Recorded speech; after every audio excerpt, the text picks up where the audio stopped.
Assalamualaikum. Kita akan sambung topik seterusnya, iaitu leraian daya. Okey, kalau kamu tengok dalam gambar rajah ini, seorang budak duduk di atas upih pinang upih pinang. Lepas tu kawan dia tarik kalau kamu tengok kan, tarikan dia ke atas, betul tak? Dia tarik ke atas ini, dan arah gerakan adalah ke depan itu. Okey, Rajah 1.13 menunjukkan seorang budak sedang menarik seorang kawannya dalam permainan tarik upih pada hari Sukaneka di sekolah. Mengapakah arah gerakan kawannya adalah ke kanan, walaupun arah tindakan daya tarikan mencondong ke atas. Yang dimaksudkan, dia tarik ke atas, dia tarik ke sini. Kenapa dia bergerak ke kanan? Kenapa dia bergerak ke kanan? Patutnya kalau kita fikir logik, dia ke atas lah kan. Kalau dia ke atas, sebab dia tarik itu ke atas kan. Okey. Hal ini disebabkan oleh daya tarikan itu mempunyai dua komponen daya yang berserenjang. Okey, dia ada dua komponen daya yang berserenjang. Okey, kalau kamu tengok sini, ni daya geseran.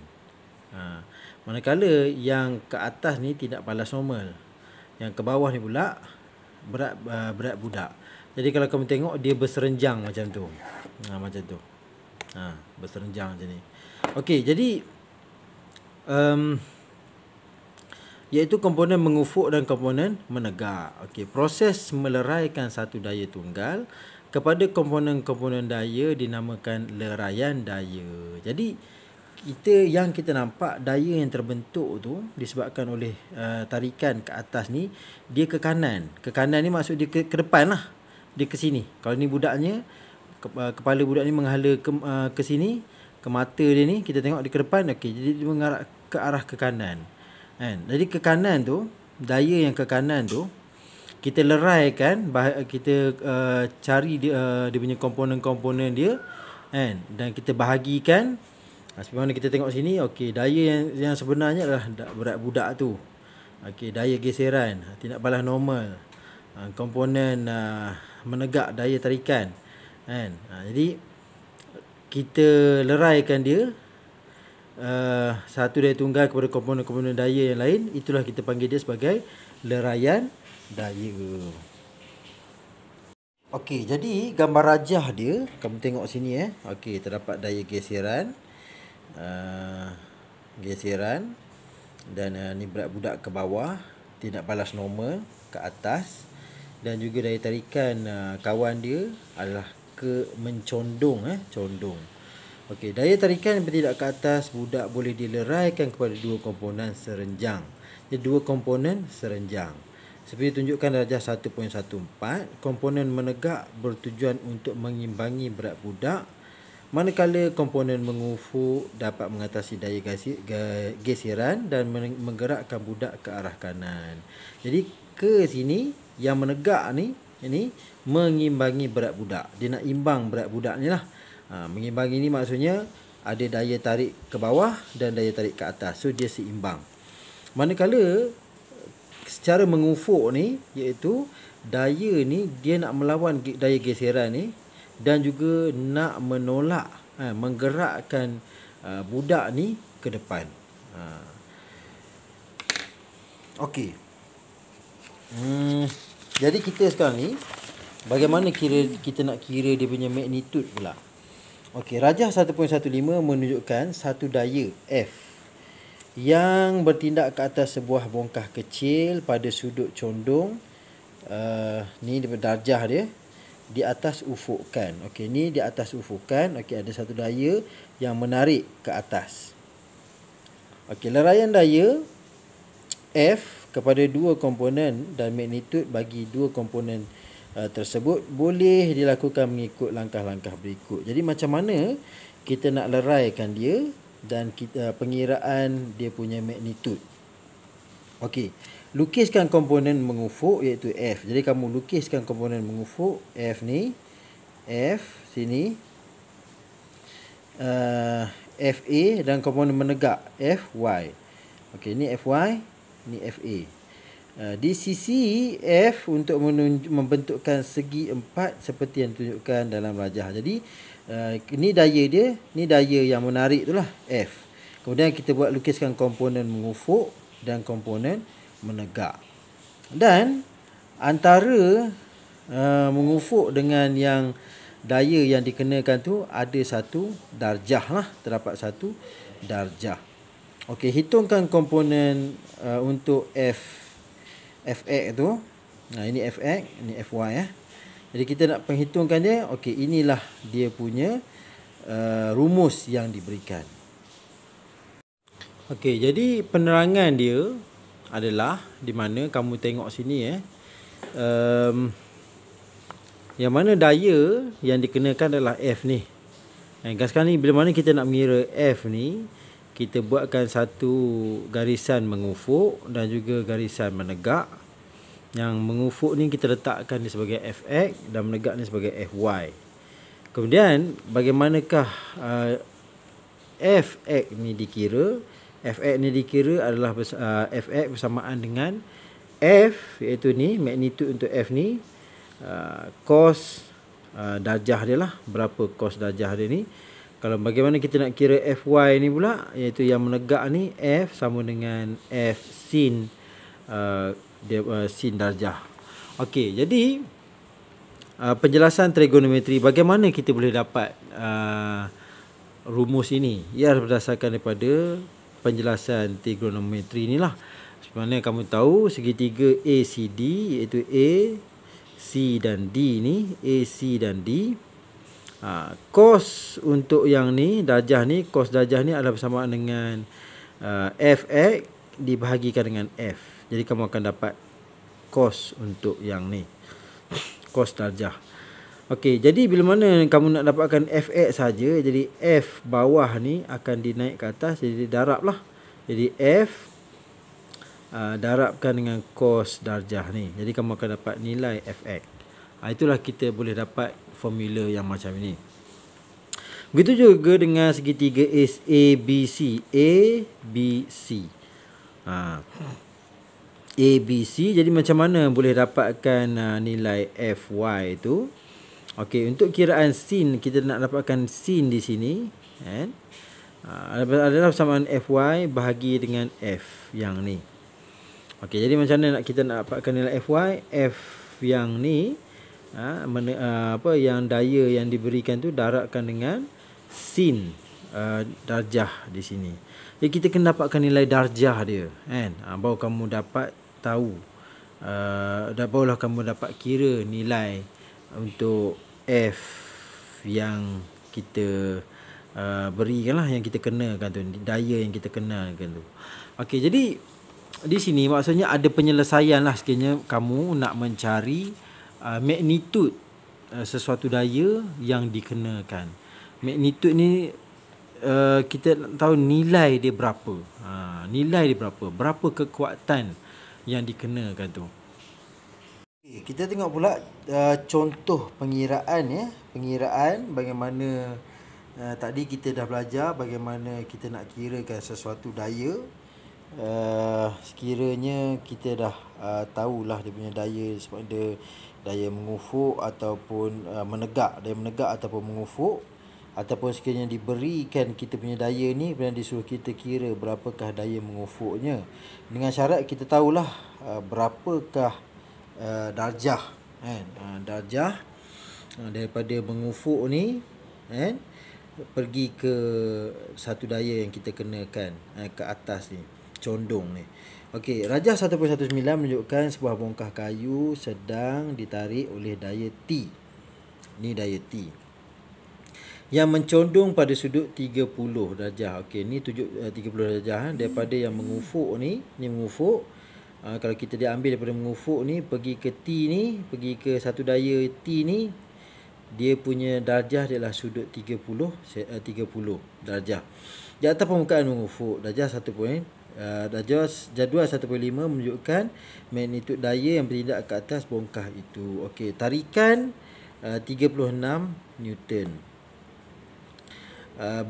Berat kotak ni pula, okey, berat ni pula berapa? 24 Newton.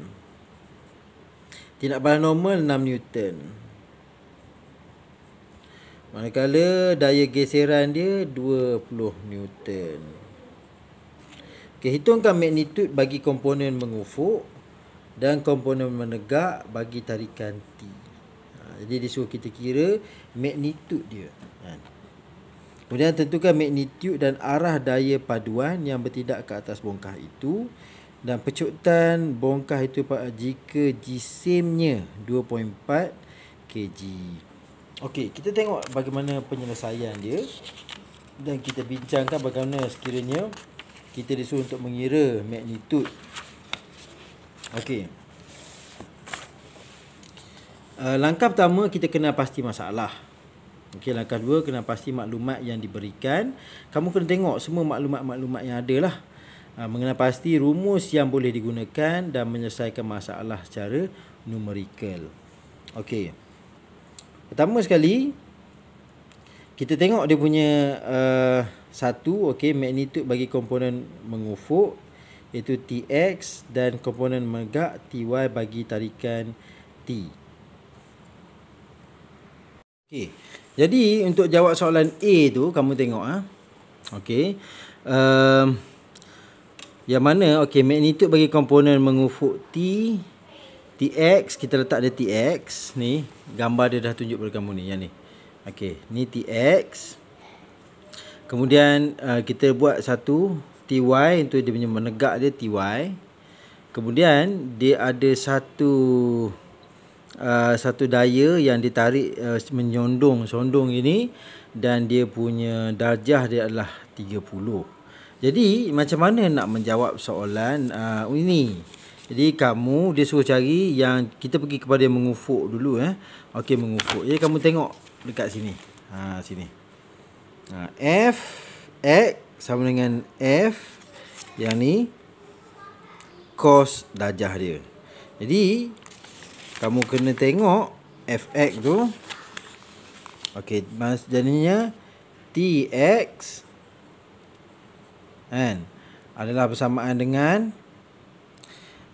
T, iaitu T yang ini,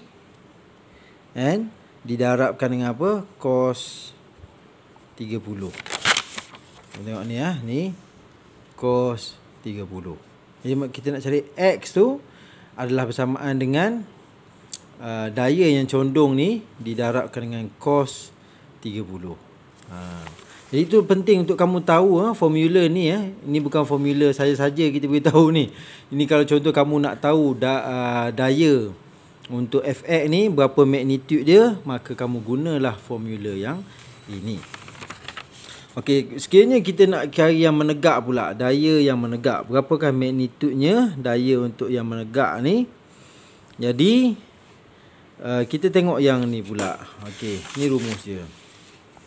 Fy sama dengan F yang ini, F yang ni, daya yang condong ni, sin 30. Okey, jadi Fy iaitu Ty, untuk kes ni Ty sama dengan daya yang ini, iaitu T darabkan dengan sin 30. Sebab itulah kamu dapat ditulis macam ni. Tx sama dengan T cos 30 darjah, Ty sama dengan T sin 30. Okey, bila mana kita nilaikan okey, yang dikatakan condong tu 36 macam mana saya dapat nilai 36 tu? Dia dah beritahu dah kat sini. Sini. T, daya tarikan T tu adalah 36. Okey, jadi kamu kena nilaikan maksud nilaikan, kamu carilah dalam buku rujukan tu cos 30 darjah berapa nilai dia, dan darabkan dengan 36, kamu akan dapatlah nilai ni, dan kamu dapat magnitude dia 3 Newton, dan kamu kena beritahulah dia ke arah mana, ke kanan kan. Sebab apa? Dia pergerakan dia adalah ke arah kanan. Kemudian kalau Ty ni pula dia menegak. Jadi kita dapatkan dia 18 Newton, dan tindakan daya dia adalah ke atas. Jadi kamu kena tulis ke atas. Okey, jadi soalan seterusnya dia kata tentukan magnitud dan arah daya paduan yang bertindak ke atas bongkah itu. Jadi berapakah magnitudnya dan daya paduan? Okey.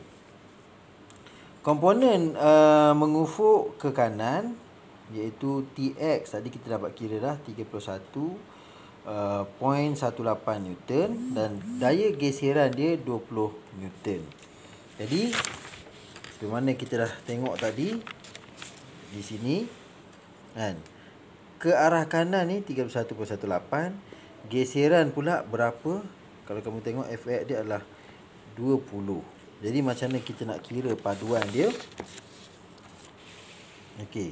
Jadi paduan komponen mengufuk iaitu TX tambahkan dengan FR iaitu geseran dia 31.18 tambah negatif 20. Kenapa saya dikatakan negatif? Sebab dia bergerak ke arah berlainan. Contohnya yang kita tengok belakang, geseran dia adalah 20 Newton. Sedangkan yang ke depan ni, yang mengufuk ni adalah 31.18. Tapi gerakan tu berlaku ke arah ini, ke arah ke kanan, ke arah ke kanan. Dan sebab itulah negatif ni dijadikan 20 tu kita letak negatif depan dia. Jadi 31.18 tambahkan negatif 20, kamu dapat 11.18 Newton. Komponen, jadi kamu dah kira yang tu lah. Okey. Yang mana komponen menegak ke atas 18 Newton, tidak balas normal 6 Newton dan berat dia 24 Newton. Okey, paduan komponen menegak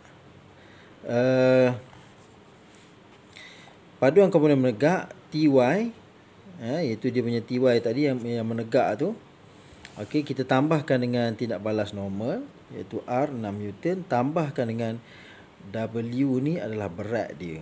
Okey, jadi 18 iaitu yang menegak, tambahkan dengan 6 Newton iaitu dia punya tindak balas normal, tambahkan kenapa dia jadi negatif 24? Sebab ia adalah tarikan ke bawah.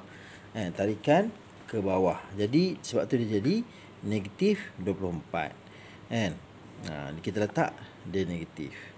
Okey, jadi kita tambah ni semua, paduan dia adalah kosong. Okey, jadi daya paduan ke atas bongkah F ialah 11.18 ke arah kanan. So ada tak daya untuk ke bawah tu? Tak ada. Kalau paduan untuk menegak semuanya adalah kosong, kita tambah. Jadi daya yang dikena ke hadap kotak tu yang berkesan adalah daya paduannya ialah 11.18 Newton ke arah kanan. Okey. Soalan seterusnya, kamu dapat tengok kat belakang tu sebelahnya. Okey. Berapakah pecutan bongkah itu jika jisimnya 2.4 kilogram? Okey. Jadi sebelum ni kita dah belajar F sama dengan apa dia? MA. Daya paduan sama dengan jisim darab dengan pecutan. Jadi daya paduan dia 11.18 Newton. Kita seperti mana kita dapat dalam kiraan ni lah. Yang pertama ni. Okey, jadi kita dah tahu, kita letak di F ni 11.18. Manakala beratnya lah 2.4 kilogram. Jadi M ni turun bawah. Jadi F bahagi dengan M sama dengan A. 11.18 bahagikan dengan 2.4, maka kamu dapatlah 4.66 millisecond. Millisecond. Jadi kuasa 2 lah. Jadi kamu dapat tengok dia punya pecutan 4.66. Kita pergi ke penerangan kepada contoh penyelesaian. Okey, rajah 1.2 menunjukkan gambar rajah jasad bebas bagi sebuah bongkah yang sedang menggelongsor menuruni satah condong yang licin. Jadi dia bergerak macam ni ke bawah. Okey, tidak balas normal ke atas, manakala berat dia ke bawah condong macam tu. Jadi tindak balas normal, dia punya daya dia 12 Newton, manakala berat ni 24 Newton. Okey. Jadi Lakarkan permukaan berat, lakarkan komponen berat bongkah yang selari dengan permukaan condong dan komponen berat bongkah yang serenjang dengan satah condong itu. Okey, seterusnya tentukan daya paduan yang bertindak ke atas bongkah itu. Okey, hitungkan pecutan bongkah jisim. Jika jisim ialah 2.4 kilogram. Okey, macam biasalah. Bila mana kamu diminta lakarkan, kamu kena lakarkanlah. Bagaimana gerakan dia, bagaimana daya-daya yang bertindak. Okey. Tidak normal dia adalah 12 Newton. Okey, dia yang ni adalah tindak balas. Yang ni yang mana kita dapat tengok sini adalah komponen menegak. Yang ni pula adalah komponen mengufuk, kan? Mengufuk. Okey. Jadi kamu lukiskan yang menegak ni, yang berat dia adalah ke bawah ini, tidak balas normal ke atas. Manakala kamu tengok ni adalah satu daya, kan, ada keadaan mengufuk lah. Jadi bila mana kita tahu dia punya dia punya darjah dia, darjah dia adalah sini adalah 60, sini ada 60, sini ada 60, yang mana kamu dapat tengok lah bagaimana nak lukis dia punya darjah dia, kan? Darjah dia. Yang penting kamu tahu nak lukis dia punya, nak tahu berapa darjah sini. Ni ke sini berapa darjah, kan? Yang ni ke sini berapa darjah. Jadi kamu kena tahulah cara pengiraan dia, kan? Kena tahu cara pengiraan dia. Bagaimana kita nak dapatkan darjah. Okey. Okey, jadi kamu mungkin tertanya-tanyalah bagaimana boleh dapat darjah kat sini 60. Macam mana sini boleh dapat 60? Macam mana saya tahu ni 60 sini? Okey, jadi penting untuk kamu kena tahu bahawa formula untuk sudut-sudut ni lah. Macam mana kita nak dapatkan formula, macam mana kita nak dapatkan sudut-sudut untuk segitiga. Kalau segitiga ni, segitiga macam ni, sudut ni tambah ni semuanya adalah 180. Untuk segitiga saja ni, yang ni tambah ni mesti 180. Jadi sekiranya yang ni kita alih sikit je, kita ketak kat sini, jadi macam ni, nampak? Jadi macam ni. Jadi bila jadi macam ni, kan? Di sini kamu tengok diketahui sini dah 60. So kamu belah sini sikit, kan? Jadi di sini dia menegak, jadi kita tahu dia adalah 90. Jadi keseluruhannya ada 180 tolak 90 tolak 60, kamu akan dapat 30. Jadi kita dah tahu sudut sini adalah 30. Dan keadaan ni menegak yang mengufuk ni dia sama je macam ni. Sama saja. Ni dengan ni sama. Jadi di sini maka kita tahu di sini adalah 30. Sudut untuk ni dengan ni sudutnya adalah 30. Jadi 30 kalau kita dan kalau sesuatu tu dia menegak je ni, yang ni sudut dia adalah 90. Jadi bila mana kamu dah tahu sini adalah 30, maka 90 tolak 60 tolak 30 kamu akan dapat 60. Jadi yang sudut yang sebelah ni adalah 60. Macam tu dia punya cara dia lah. Senang kamu maksudnya kita cuba tengok contoh-contoh yang buku yang macam ni lah, kan. Mana sepatutnya kita macam pelik juga, macam mana boleh saya tahu 30 sini 60. Ialah melalui kaedah yang ini. Kamu tengok yang ini, contoh yang ini. Okey, jadi bila mana kamu disuruh kamu cari yang WX ni, okey. So kamu apa dia? Seterusnya tentukan daya paduan yang bertindak ke atas bongkah itu. Okey, daya paduan dia apa dia? Jadi kita tahulah bahawa kotak ini akan bergerak ke bawah lah, kan, mengikut condong papan tu. Dia akan bergeser ke bawah, kan, turun ke bawah. Okey, jadi bila mana kita buatkan satu gambar rajah ni, okey, yang ni adalah mengufuk, yang satu lagi ni kita anggap dia sebagai menegak. Okey, ini WX. Jadi kamu ikut balik. Okey, sini kita tahu bahawa sudutnya adalah 30. Okey, kemudian lagi apa lagi yang kamu kena tahu? Okey, sini adalah daya dia. Ini daya menarik dia ke bawah lah kan. Tadi dia tulis dia adalah 24 berapa? 24 Newton. Okey, dalam ikut buku ni 24 Newton. 24 Newton. Okey, jadi macam mana kamu nak cari yang ni? Kita nak cari nilai X ni. Bila mana kamu tengok kat belakang ni. Okey, di sini. Yang mana untuk kamu dapatkan nilai X, iaitu Fx sama dengan F cos darjah ni lah. Okey, bila mana kamu tengok ni gambar darjah yang ni. Okey, Wx sama dengan cos 30. 24 yang ni iaitu 24 cos 30. Kamu akan dapat nilai X yang mengufuk ni. Kan? Okey, jadi Wx sama dengan 24. Kamu cari nilai dalam ni lah kalkulator berapakah cos 30 ni. Saya dapat 0.866. Kamu darabkan dua ni, kamu akan dapatlah nilai 20.78 Newton. Okey, jadi bagaimanakah nak mengira yang dikatakan dengan